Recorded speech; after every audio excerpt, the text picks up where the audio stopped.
नमस्कार दर्शक बंधु गुड मॉर्निंग आपन को एमआर ओडिया न्यूज जन को स्वागत मु मुन्ना कुमार आज होचे अगस्त 2 रविवार आज रही देश विदेश ओडिशार 20 टी गुरुत्वपूर्ण खबर प्रत्येक खबर इंपोर्टेंट तेणु शेष पर्यंत देखा सहित आपण जिलार नाम लिखि दिंतु डेरी न करी चलन जमा कौन रही आज गुरुत्वपूर्ण खबर प्रथम खबर हूँ ओडिशा को मिलिला 500 कोटी टंका तो विशेषकर बन्या परिस्थिति को देखि सरकार नूतन निष्पत्ति नहीं जहाँ सहित कौन प्रकार असुविधा हेब ना चाषी मानकठू आरंभ करिकी समस्त प्रकार लोक सहायता मिलिब सरकार कहते मौसुमी वर्षार ओडिशा समेत अनेक राज्य में बन्या परिस्थिति देखा मिली एभली समय ओडिशा पई आछि एक बड़ खबर बन्या विपर्यय मुकाबला पई ओडिशा को मिली 500 कोटी टंकार केंद्रीय सहायता केवल ओडिशा नुहे बन्या प्रभावित अंचल मोट राज्य पई कि 2117 कोटी 85 लक्ष टंकार केंद्रीय सहायता मंजूर होईछि ता भितर ओडिशा को आछि द्वितीय किस्ती 500 कोटी टंका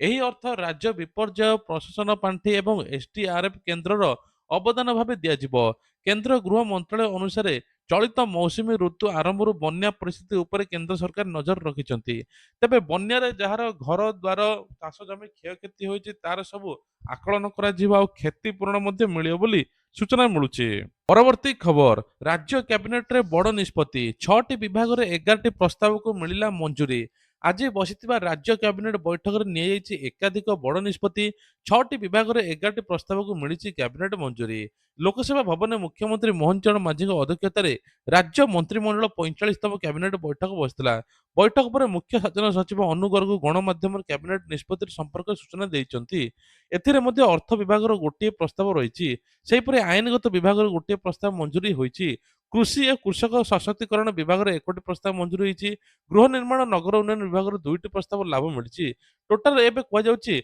6टी विभाग 11टी प्रस्ताव मोहर लगी सूचना मिलुछि परवर्ती खबर पार्वण पूर्व महंगा माड अगस्ट रु बढ़िबो टूथपेस्ट आरंभ करिकी सबकिछि घरेई दर पार्वण पूर्व एबे आम आदमी पकेट को लगी पारे बड़ झटका कहीं ना एबे टूथपेस्ट साबुन डिटर्जेंट टू आरंभ करी लुण टायर पेंट आरंभ करी दैनंदिन सामग्री बढ़ीज दर देशर सबुठ एफएमसीजी खाउटी कंपानी गुड़िक दर बढ़ाई प्रस्तुत कर पार्वण ऋतु पूर्व दर वृद्धि हेले साधारण लोक अतिरिक्त बोझ पड़ पारे कंपानी कहवा अनुसार कंचामाल उत्पादन खर्च बढ़ुची तेणु ए सबकि दर बढ़ीज एफएमसीजी कंपानी हिंदुस्तान यूनिलिवर लिमिटेड बा एचयूएल आगामी त्रय मासरे डिटर्जेंट वाशिंग मेसीन भली बड़ बड़ घरोई जिनिस सब आगु बढ़ियो बोली सूचना मिलुची जहाँफल गोटे साधारण पकेट को सीधा प्रभाव पड़ो विशेषकर 7% आगु बढ़ी पारे प्रति खबर राष्ट्रपति गस्त पूर्व भुवनेश्वर स्टेशन में हाई अलर्ट पुलिस कमिशन कले सुरक्षा जांच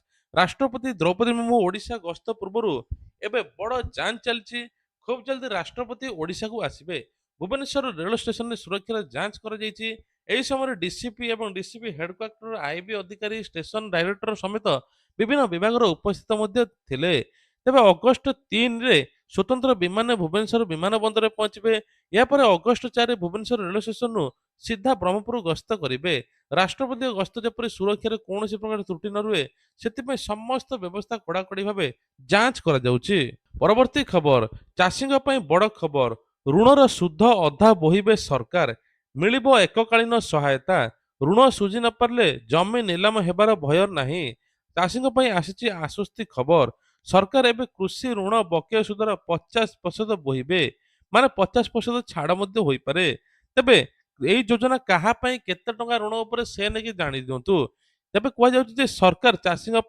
कृषि ऋण सब्सिडी योजना करिसंती राज्य बजेट कराइथियो घोषणा को पूर्ण करिया पई एई पदक्षेप नियैछि सबुठु बड़ कथा होची प्रति चाषी 3 लाख पर्यंत कृषि ऋण बकेय उपरे सुधर 50% सरकार वहन करिवे एई योजना केवल सेही चाषी पई लागू हेबो जो माने कृषि ऋणर अवधि शेष हो जाइछि एवं ऋण परिशोध न करिबा कारणरू सेमानक जमी निलाम हेबार आशंका अछि से सब वहन करिवे सरकार बोली कुआ जाउछि एसबु केवल लागू होइछि हिमाचल प्रदेश रे आपणक मतरे ओडिशार चाषी एभली योजना आसीबा दरकार कि निश्चय गोटे कमेंट करी जणै दियंतु परवर्ती खबर महानदी रे आउ पानी बढ़िबो नाही टळिला बन्या भय हेले 4टी जिल्ला रे जलबंदी आशंका जल संपद विभाग सर्वोच्च मंत्री जंत्री सूचना अनुसार 2 दिन तले महानदीर सर्वाधिक बन्या जल थिला एबे उपरमुंडर आसीबा कमिछि तेणु आगामी दिन रे महानदी रे आउ पानी बढ़िबो नाही ଏପଟେ ମଧ୍ୟ ହୀରାକୁଦ ଜଳଭଣ୍ଡାରରେ 625 ଫୁଟ ଜଳସ୍ତର ରହିଥିଲା। ତା ସହିତ କୁହାଯାଉଛି ଗତକାଲି ହୀରାକୁଦରେ 22ଟି ଗେଟ୍ ଖୋଲାଯାଇଥିଲା। ଆସନ୍ତା 2 ଦିନ ପର୍ଯ୍ୟନ୍ତ ଗେଟ୍ ଗୁଡ଼ିକ ଜଳ ନିଷ୍କାସନ ଜାରି ରଖୁଛି। ଅନ୍ୟପଟେ ମୁଣ୍ଡୁଳିରେ ଏକ ବଡ଼ ବନ୍ୟା ପରିସ୍ଥିତି ନାହିଁ ବୋଲି ବିଭାଗ ପକ୍ଷରୁ ସୂଚନା ଦେଇଛି। ଖୋର୍ଦ୍ଧା, ପୁରୀ, ଜଗତସିଂହପୁର, କେନ୍ଦ୍ରାପଡ଼ାରେ କିଛି କିଛି ଅଞ୍ଚଳ ଜଳବନ୍ଦୀ ରହିଛି। ତେବେ ଆପଣଙ୍କ ଅଞ୍ଚଳରେ ଏବେ ପାଣି କମିଛି ନା ବଢିଛି ନିଶ୍ଚୟ କମେଣ୍ଟ କରି ଜଣାନ୍ତୁ। ପରବର୍ତ୍ତୀ ଖବର ଚାଷୀଙ୍କ ପାଇଁ ବଡ଼ ଖୁସି ଖବର, ଆଉ 5 ବର୍ଷ ମିଳିବ 6,000 ଟଙ୍କା। 24ତମ କିସ୍ତିକୁ ନେଇ ଆସିଛି ବଡ଼ ଖବର। ଦେଶର କୋଟି କୋଟି ଚାଷୀଙ୍କ ପାଇଁ ଆସିଛି ବଡ଼ ଖବର। ପିଏମ କିଷାନ ଯୋଜନାକୁ 5 ବର୍ଷ ଜାରି ରହିବ। ଅର୍ଥାତ୍ ଯୋଗ୍ୟ ଚାଷୀଙ୍କୁ ପୂର୍ବ ଭଳି ବର୍ଷକୁ 6,000 ଟଙ୍କା ସହାୟତା ମିଳିବ। ପିଏମ କିଷାନ ଯୋଜନାରେ ଗୋଟିଏ ବର୍ଷରେ 6,000 ଟଙ୍କା ଦିଆଯାଇଥାଏ। ଏହି ଟଙ୍କା 2,000 ଲେଖାଏଁ 3ଟି କିସ୍ତିରେ ମଧ୍ୟ ଆସିଥାଏ ଡିବିଟି ମାଧ୍ୟମରେ। ତେବେ ସବୁଠୁ ବଡ଼ କଥା ହେଉଛି ଏବେ ଏହି ଯୋଜନା 5 ବର୍ଷ ଚାଲୁ ରହିବ। ତେଣୁ ଯୋଗ୍ୟ ଚାଷୀଙ୍କୁ ଆର୍ଥିକ ସହାୟତା ମଧ୍ୟ ମିଳିବ। ଏଇ ଖବର ହଉଛି ଯୋଉମାନଙ୍କ ବାପାଙ୍କର ପୁଅଙ୍କର ଅଲଗା ଅଲଗା ଜମି ଥିବ 2-4 ହଜାର ମିଳିବ। ଖୁବ୍ ଜଲ୍ଦି ଏବେ 24ତମ କିସ୍ତି ଆସୁଛି। କିନ୍ତୁ 23ତମ କିସ୍ତି ଆସିଥିଲା ଯୋଉମାନଙ୍କୁ 18,880 କୋଟି ଟଙ୍କା ଅଧିକ ଡିବିଟ୍ ମାଧ୍ୟମରେ ପଠାଯାଇଥିଲା। ଏବେ ଆସିଗଲାଣି ଖୁବ୍ ଜଲ୍ଦି ସେପ୍ଟେମ୍ବର ନହେଲେ ଅକ୍ଟୋବର ମାସରେ ଆସିଯିବ 24ତମ କିସ୍ତି। ଆପଣଙ୍କ ଆକାଉଣ୍ଟକୁ ପିଏମ କିଷାନ ଟଙ୍କା ସମୟରେ ଠିକ ସମୟରେ ଆସୁଛି କି ନାହିଁ କମେଣ୍ଟ କରି ଜଣାନ୍ତୁ। ପରବର୍ତ୍ତୀ ଖବର, ବନ୍ୟାରେ 8 ଲକ୍ଷ ଲୋକ ପ୍ରଭାବିତ, 2 ଦିନରେ ସୁଧୁରିବ ସ୍ଥିତି। ଆକାଶମାର୍ଗରୁ ଅନୁଧ୍ୟାନ କଲେ ମୁଖ୍ୟମନ୍ତ୍ରୀ। ଓଡ଼ିଶାର ବନ୍ୟା ସ୍ଥିତିକୁ ନେଇ ଆସିଛି ବଡ଼ ଖବର। ରାଜ୍ୟରେ ବନ୍ୟା ଯୋଗୁଁ 8 ଲକ୍ଷ ଲୋକ ପ୍ରଭାବିତ ହୋଇଛନ୍ତି। ତେବେ ଆଶ୍ୱସ୍ତିର କଥା ବଡ଼ ହେଉଛି ଯେ ନଦୀ ଗୁଡ଼ିକର ପାଣି ଧୀରେ ଧୀରେ କମୁଛି। ମୁଖ୍ୟମନ୍ତ୍ରୀ ମୋହନ ଚରଣ ମାଝୀ ଆକାଶ ମାର୍ଗରୁ ରାଜ୍ୟର 12ଟି ବ୍ଲକର ବନ୍ୟା ସ୍ଥିତି ଅନୁଧ୍ୟାନ କରିଛନ୍ତି। ମୁଖ୍ୟମନ୍ତ୍ରୀ ସୂଚନା ଅନୁସାରେ ବନ୍ୟାରେ 8 ଲକ୍ଷ ଲୋକ ପ୍ରଭାବିତ ହୋଇଛନ୍ତି। 2,59,000 ଲୋକଙ୍କୁ ବିପଦପୂର୍ଣ୍ଣ ଅଞ୍ଚଳ ସ୍ଥାନକୁ ନିଆଯାଇଛି। ଲୋକଙ୍କୁ ଉଦ୍ଧାର ପାଇଁ ରିଲିଫ ଏବଂ ବଡ଼ ଧରଣର ଟିମ୍ ମୁତୟନ ହୋଇଛି। ଯାହାଫଳରେ 17ଟି ଓଡ୍ରାଫ୍ ଟିମ୍, 7ଟି ଏନଡିଆରଏଫ୍ ଟିମ୍, 138ଟି ଅଗ୍ନିଶମ ଟିମ୍ ମଧ୍ୟ ରହିଛନ୍ତି। ଯାହାଫଳରେ ଲୋକଙ୍କୁ ରେସ୍କ୍ୟୁ କରାଯାଉଛି। ପରବର୍ତ୍ତୀ ଖବର, ମାସକୁ ଅଳ୍ପ ଟଙ୍କା ସଞ୍ଚୟ କରନ୍ତୁ, ତିଆରି ହେବ 1 ଲକ୍ଷ ଟଙ୍କାରୁ ଅଧିକ। ତେବେ ଏସ୍ବିଆଇର ବଡ଼ ଯୋଜନା। ଏହା ମୂଳତଃ ଏସ୍ବିଆଇର ରିକରିଂ ଡିପୋଜିଟ୍ ବା ଆର୍ଡି ଆଧାରିତ ଲକ୍ଷ୍ୟାଭିତ୍ତିକ ସଞ୍ଚୟ ଯୋଜନା। ଅର୍ଥାତ୍ ଆପଣଙ୍କୁ ପ୍ରତି ମାସରେ କିଛି ଟଙ୍କା ଡିପୋଜିଟ୍ କରିବାକୁ ପଡ଼ିବ। ଯୋଜନାର ଅବଧି ଶେଷ ହେବା ପରେ ସୁଧ ମୂଳ ମିଶି ଆପଣଙ୍କୁ ଲକ୍ଷ ଲକ୍ଷ ଟଙ୍କା ଆସିବ। ଏହି ଯୋଜନା ଆରମ୍ଭ ହୋଇଯାଉଛି। ଯୋଜନାର ନିୟମ, କେତେ ଟଙ୍କା ଜମା କରୁଛନ୍ତି ତାହା ଅନୁସାରେ ଆପଣଙ୍କୁ ମ୍ୟାଚୁରିଟି ମିଳିବ। 1 ଲକ୍ଷ, 2 ଲକ୍ଷ, 3 ଲକ୍ଷ କପର୍ସ ତିଆରି କରିବାର ଲକ୍ଷ୍ୟ ରଖାଯାଇଛି। ସରଳ ଭାଷାରେ କହିବାକୁ ଗଲେ ଏକାଧିକ ଆପଣମାନେ ଅଧିକରୁ ଅଧିକ ଟଙ୍କା ପାଇପାରିବେ। ହର ଘର ଲକ୍ଷପତି ଯୋଜନା ନାଁରେ ଯେକୌଣସି ରାଶି ଜମା କଲେ 1 ଲକ୍ଷ ଟଙ୍କା ପର୍ଯ୍ୟନ୍ତ ମିଳିବ ଭାବନ୍ତୁ ନାହିଁ। ଯଦି ଆପଣଙ୍କ ମାସିକ ଜମା ଏବଂ ଜମା ଅବଧି ଏବଂ ପ୍ରଯୁଜ୍ୟ ସୁଧ ହାର ମ୍ୟାଚୁରିଟି ନିର୍ଦ୍ଧାରିତ ହେବ, ତେବେ 1 ଲକ୍ଷ କଣ ତାଠୁ ଅଧିକ ଟଙ୍କା ମଧ୍ୟ ମିଳିପାରେ। ସୁଭଦ୍ରା ଯୋଜନାକୁ ନେଇକି ଆସିଲା ବଡ଼ ଖବର। ଖୁବ୍ ଜଲ୍ଦି ରାକ୍ଷୀ ପୂର୍ଣ୍ଣିମାରେ ମିଳିବ ସୁଭଦ୍ରା ଟଙ୍କା। ତେଣୁ ତା ପୂର୍ବରୁ ଜାଣି ଦିଅନ୍ତୁ କିଛିଟା ନିୟମ। ଯେଉଁମାନଙ୍କର ଡିବିଟି ଲିଙ୍କ ହୋଇନାହିଁ ସେମାନେ କରିଦିଅନ୍ତୁ। ତା ସହିତ ଯେଉଁମାନେ ଏପ୍ରିଲ ମାସରେ ନୂଆ ଆବେଦନ କରିଥିଲେ ତାଙ୍କୁ ମଧ୍ୟ ମିଳିବ। ଯେଉଁମାନେ ପୂର୍ବ କିସ୍ତି ପାଇନଥିଲେ 5,5,10,000 ଟଙ୍କା ମିଳିବ। ଏନେଇ ଉପମୁଖ୍ୟମନ୍ତ୍ରୀ ପ୍ରଭାତୀ ପରିଡ଼ା ଖୁବ୍ ଜଲ୍ଦି ମଧ୍ୟ ବଡ଼ ସୂଚନା ଦେଇଛନ୍ତି। ତା ସହିତ ମଧ୍ୟ ଏସଏଚଜି ମହିଳାଙ୍କୁ ମିଳିବ ଲକ୍ଷେ ଟଙ୍କାର ମଧ୍ୟ ଋଣ ଛାଡ଼, ଯେମିତିକି 10 ଲକ୍ଷ ପର୍ଯ୍ୟନ୍ତ ସରକାର ଦେବେ। ପ୍ରତି ମହିଳାକୁ 10,000 ଟଙ୍କା ଲେଖା ଋଣ ଛାଡ଼ ମଧ୍ୟ ଅଛି। ଏନେଇକି ସରକାର କହିଛନ୍ତି ଯେତିକି ଟଙ୍କା ନେବେ ସେତିକି ଟଙ୍କା ସୁଧିବେ। ସୁଧ ଏକ୍ସଟ୍ରା ଟଙ୍କାଟେ ଦେବା ପାଇଁ ପଡ଼ିବ ନାହିଁ। ପରବର୍ତ୍ତୀ ଖବର, ଅକ୍ଟୋବର 1ରୁ ବଦଳିବ ବ୍ୟାଙ୍କ ନିୟମ। ଟଙ୍କା ଜମା ପୂର୍ବରୁ ଏହି କଥା ଜାଣି ନିଅନ୍ତୁ। ତେବେ ବ୍ୟାଙ୍କରେ ଟଙ୍କା ଜମା କରୁଥିବା ଗ୍ରାହକ ପାଇଁ ଆସିଛି ବଡ଼ ଅପଡେଟ୍।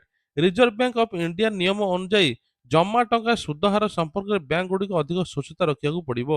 ବିଶେଷ କରି କୁହାଯାଉଛି ଯେ ଏଥର ବୋଲ୍ଡ ଡିପୋଜିଟ୍ କ୍ଷେତ୍ରରେ ସୁଧ ହାର ସମ୍ପର୍କିତ ଗ୍ରାହକଙ୍କୁ ସ୍ପଷ୍ଟ ସୂଚନା ଦିଆଯିବ।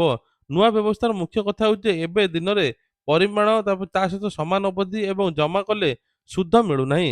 କିନ୍ତୁ ସମସ୍ତ ବ୍ୟାଙ୍କକୁ କୁହାଯାଇଛି ଏଥର ଯାହା ବି ଟଙ୍କା ଡିପୋଜିଟ୍ ହେବ ସବୁ କିଛି ସୁଧ ଆକାରରେ ଦିଆଯିବ। ତେଣୁ ଯଦି ଆପଣଙ୍କ ବ୍ୟାଙ୍କରେ ବଡ଼ ରାଶିର ଏଫ୍ଡି ବା ଅନ୍ୟ ଡିପୋଜିଟ୍ ରଖିବାକୁ ଚାହୁଁଛନ୍ତି, ତେବେ ଜମା କରିବା ପୂର୍ବରୁ ବ୍ୟାଙ୍କକୁ ସୁଧ ହାର ଯାଞ୍ଚ କରନ୍ତୁ। ପରବର୍ତ୍ତୀ ଖବର, ଆଦିବାସୀ ସଂସ୍କୃତିର ଅନ୍ୟାନ୍ୟ ପରିଚୟ ଏବଂ ବିଶ୍ୱରେ ପରିଚିତ ହେଲା। ଏବେ କୁହାଯାଉଛି 13,000 ଆଦିବାସୀ ଛାତ୍ରୀଙ୍କର ଧିମା ନୃତ୍ୟ ପ୍ରଦର୍ଶନ ଗିନିଜ୍ ୱାର୍ଲଡ ରେକର୍ଡ କରିଛି। ସବୁଠୁ ବଡ଼ କଥା ହେଲା ଯେ ଏହି ଭବ୍ୟ କାର୍ଯ୍ୟକ୍ରମରେ ଏବେ 13,000ରୁ ଅଧିକ ଆଦିବାସୀ ଛାତ୍ରୀ ଅଂଶଗ୍ରହଣ କରିଥିଲେ। ପାରମ୍ପରିକ ଧିମା ନୃତ୍ୟ ପରିବେଷଣ କରି ଏକ ବିଶ୍ୱ ରେକର୍ଡ ହାସଲ କରିଛନ୍ତି। ପରବର୍ତ୍ତୀ ଖବର, ଅଷ୍ଟମ ବେତନ କମିଶନରେ ବଢିବ ଦରମା। ଫିଟମେଣ୍ଟ ଫ୍ୟାକ୍ଟର ଉପରେ ସବୁ ନଜର। କେନ୍ଦ୍ରୀୟ କର୍ମଚାରୀଙ୍କ ପାଇଁ ଅଷ୍ଟମ ବେତନ କମିଶନକୁ ନେଇ ଚର୍ଚ୍ଚା ଜୋର ଧରିଛି। ନୂଆ ବେତନ ବ୍ୟବସ୍ଥାରେ କର୍ମଚାରୀଙ୍କ ମୌଳିକ ଦରମା କେତେ ବଢ଼ିବ ତାହା ଉପରେ ନିର୍ଭର କରିବ ଫିଟମେଣ୍ଟ ଫ୍ୟାକ୍ଟର ଉପରେ। ଫିଟମେଣ୍ଟ ଫ୍ୟାକ୍ଟର ମାଧ୍ୟମରେ ବର୍ତ୍ତମାନ ମୌଳିକ ଦରମାକୁ ଗୁଣ କରି ମୌଳିକ ଦରମା ନିର୍ଦ୍ଧାରଣ କରାଯାଏ। ମୌଳିକ ଦରମା ବଢ଼ିଲେ ଏଚ୍ଆର୍ଏ ସମେତ ଭତ୍ତାରେ ମଧ୍ୟ ପ୍ରଭାବ ପଡ଼େ। ଏବେ ବିଭିନ୍ନ କର୍ମଚାରୀ ସଂଗଠନ ଫିଟମେଣ୍ଟ ଫ୍ୟାକ୍ଟର ବଢ଼ାଇବା ପାଇଁ ଦାବି କରୁଛନ୍ତି। କେତେକ ଦାବିରେ 2ରୁ 5 ଗୁଣ ପର୍ଯ୍ୟନ୍ତ ଫିଟମେଣ୍ଟ ଫ୍ୟାକ୍ଟର ବୃଦ୍ଧି କଥା ଉଠିଛି। ତେବେ ଅନ୍ତିମ ଫିଟମେଣ୍ଟ ଫ୍ୟାକ୍ଟର ଏପର୍ଯ୍ୟନ୍ତ ନିର୍ଦ୍ଧାରିତ ହୋଇନାହିଁ। ଜଣେ କର୍ମଚାରୀଙ୍କ ବର୍ତ୍ତମାନ ମୌଳିକ ଦରମା 25,500 ଟଙ୍କା ହେଲେ ନୂଆ ଫିଟମେଣ୍ଟ ଫ୍ୟାକ୍ଟର ଅନୁସାରେ ତାଙ୍କୁ ମୌଳିକ ଦରମା ଲଗାଯାଇପାରେ। ଅର୍ଥାତ୍ ଦରମା କେତେ ହେବ ତାହା ନିଷ୍ପତ୍ତି କହିବା ଠିକ୍ ନୁହେଁ। ଅଷ୍ଟମ ବେତନ କମିଶନର ଚୂଡ଼ାନ୍ତ ସୁପାରିଶ ସରକାରଙ୍କ ନିଷ୍ପତ୍ତି ପରେ ଫିଟମେଣ୍ଟ ଫ୍ୟାକ୍ଟର ଏବଂ ନୂଆ ଦରମା ସମ୍ପର୍କରେ ସ୍ପଷ୍ଟ ଚିତ୍ର ମିଳିବ। ପରବର୍ତ୍ତୀ ଖବର ଆସନ୍ତା ସୋମବାର ବା ଅଗଷ୍ଟ 3 ତାରିଖ ଆସନ୍ତାକାଲି ମୁଖ୍ୟମନ୍ତ୍ରୀଙ୍କର ଜନ ଅଭିଯୋଗ ଶୁଣାଣି ବନ୍ଦ ରହିବ। ମୁଖ୍ୟମନ୍ତ୍ରୀଙ୍କର କିଛି ଅନ୍ୟାନ୍ୟ ଗୁରୁତ୍ୱପୂର୍ଣ୍ଣ କାର୍ଯ୍ୟ ଥିବାରୁ ଏହି ଶୁଣାଣି ଆସନ୍ତାକାଲି ବନ୍ଦ ରହିବ। ପରବର୍ତ୍ତୀ ଜନ ଶୁଣାଣି କେବେ ହେବ ସେ ନେଇକି ମଧ୍ୟ ପରବର୍ତ୍ତୀ ସୂଚନା ଦିଆଯିବ। ଏହି ତାରିଖ ସମ୍ପର୍କରେ ଜନସାଧାରଣ ସମ୍ବାଦପତ୍ର ଗଣମାଧ୍ୟମ ଜଣାଇ ଦିଆଯିବ। ପରବର୍ତ୍ତୀ ଖବର ବନ୍ୟା ମୁକାବିଲା ପାଇଁ କି ମନ୍ତ୍ରୀଙ୍କୁ ଜିଲ୍ଲା ଦାୟିତ୍ୱ। ଓଡ଼ିଶା ବନ୍ୟା ପରିସ୍ଥିତିକୁ ନେଇ ରାଜ୍ୟ ସରକାର ତତ୍ପର ହୋଇଛନ୍ତି। ଆକାଶମାର୍ଗରୁ ବନ୍ୟା ପ୍ରଭାବିତ ଅଞ୍ଚଳ ସ୍ଥିତି ଅନୁଧ୍ୟାନ କରି ମୁଖ୍ୟମନ୍ତ୍ରୀ ମୋହନ ଚରଣ ମାଝୀ ମନ୍ତ୍ରୀମାନଙ୍କୁ ରିଲିଫ ପୁନରୁଦ୍ଧାର କାମ କରିବା ପାଇଁ ଦାୟିତ୍ୱ ଦେଇଛନ୍ତି। ଉପମୁଖ୍ୟମନ୍ତ୍ରୀ କନକ ବର୍ଦ୍ଧନ ସିଂହଦେଓ କେନ୍ଦ୍ରାପଡ଼ା ଜଗତସିଂହପୁର ଜିଲ୍ଲାର ଦାୟିତ୍ୱ ନେବେ। ଉପମୁଖ୍ୟମନ୍ତ୍ରୀ ପ୍ରଭାତୀ ପରିଡ଼ା ବାଲେଶ୍ୱର ଭଦ୍ରକ ଯାଜପୁର ରିଲିଫ କାମ ତଦାରଖ କରିବେ। ସେପରି ରାଜସ୍ୱ ବିପର୍ଯ୍ୟୟ ମନ୍ତ୍ରୀ ସୁରେଶ ପୂଜାରୀ ପୁରୀ ପଞ୍ଚାୟତରାଜ ଗ୍ରାମ୍ୟ ଉନ୍ନୟନ ନବୀନ ନାରାୟଣ ନାୟକଙ୍କୁ ମୟୂରଭଞ୍ଜ କେନ୍ଦୁଝର ଜିଲ୍ଲାର ଦାୟିତ୍ୱ ଦିଆଯାଇଛି। ଅନ୍ୟ ମନ୍ତ୍ରୀମାନଙ୍କୁ ପ୍ରଭାବୀ ମନ୍ତ୍ରୀମାନେ ନିଜ ନିଜ ଜିଲ୍ଲା ଗସ୍ତ କରି ରିଲିଫ ଉଦ୍ଧାର ଏବଂ ଉଦ୍ଧାର କାମରେ ତଦାରଖ କରିବେ ବୋଲି ମୁଖ୍ୟମନ୍ତ୍ରୀ କହିଛନ୍ତି। ପରବର୍ତ୍ତୀ ଖବର ଆୟୁଷ୍ମାନ କାର୍ଡ ଧାରୀଙ୍କ ପାଇଁ ବଡ଼ ଖବର ଚିକିତ୍ସାରେ ଅବହେଳା କଲେ ହସ୍ପିଟାଲକୁ ଚେତାବନୀ। ଆୟୁଷ୍ମାନ ଭାରତ ଗୋପବନ୍ଧୁ ଜନ ଆରୋଗ୍ୟ ଯୋଜନା ଆୟୁଷ୍ମାନ ବ୍ୟୟବନ୍ଧନ ଯୋଜନା ପିଏମ ରାହତ ଯୋଜନା ଅଧୀନରେ ତାଲିକାଭୁକ୍ତ ହସ୍ପିଟାଲରେ ତାଲିମ ଶିବିର ଆୟୋଜନ କରାଯାଇଛି। ରାଜ୍ୟ ସଂସ୍ଥା ଭରସା ସମିତି ପକ୍ଷରୁ ଏହି ଶିବିର କାର୍ଡଧାରୀ ରୋଗୀଙ୍କୁ ସହଜରେ ଦେୟମୁକ୍ତ ଚିକିତ୍ସା ଯୋଗାଇବା ପାଇଁ ଗୁରୁତ୍ୱ ଦିଆଯାଇଛି। ସାସ୍ର ମୁଖ୍ୟ କାର୍ଯ୍ୟନିର୍ବାହୀ ଡାକ୍ତର ବୃନ୍ଦାଟି କହିଛନ୍ତି ତାଲିକାଭୁକ୍ତ ହସ୍ପିଟାଲ ଗୁଡ଼ିକ ଯୋଜନାରେ କାର୍ଡଧାରୀଙ୍କୁ ତତ୍ପରତାର ସହିତ ଚିକିତ୍ସା ହେବ। ବିଶେଷ କରି ପିଏମ ରାହତ ଯୋଜନାରେ ସଡ଼କ ଦୁର୍ଘଟଣା ପୀଡ଼ିତ ତୁରନ୍ତ ହସ୍ପିଟାଲରେ ଭର୍ତ୍ତି କରି ନିଃଶୁଳ୍କ ଚିକିତ୍ସା ଦେବା ପାଇଁ କୁହାଯାଇଛି। ସରକାର ପକ୍ଷରୁ ଏହି ଚିକିତ୍ସା ବହନ କରାଯିବ।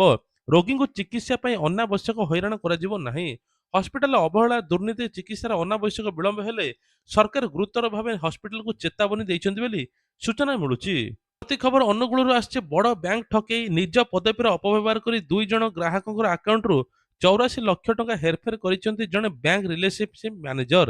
ତେବେ ଗିରଫ ହୋଇଛନ୍ତି ଆଇସିଆଇସିଆଇ ବ୍ୟାଙ୍କର relationship manager Abhimanyu Sahu. Police ତାଙ୍କୁ 3ଟି ମୋବାଇଲ, ଗୋଟିଏ ବ୍ୟାଙ୍କ ପାସବୁକ୍, 5ଟି ଏଟିଏମ୍ କାର୍ଡ ଜବତ ମଧ୍ୟ କରିଛି।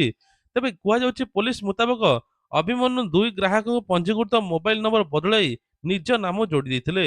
ତାପରେ ତୁରନ୍ତ ସେ 84 ଲକ୍ଷ ଟଙ୍କା ଉଠାଇ ଦେଇଥିଲେ। ନିଜ ପର୍ସନାଲ ଲୋନ ଉଠାଇବା ମଧ୍ୟ ଅଭିଯୋଗ ହୋଇଛି। ତୁରନ୍ତ ଏନେଇକି ମଧ୍ୟ ତଦାରଖ ଚାଲିଛି। ପରବର୍ତ୍ତୀ ଖବର ସୋସିଆଲ ମିଡିଆରେ ପ୍ରଧାନମନ୍ତ୍ରୀଙ୍କୁ ଏକାଧିକ ଭିଡିଓ ଭାଇରାଲ ହେଉଛି।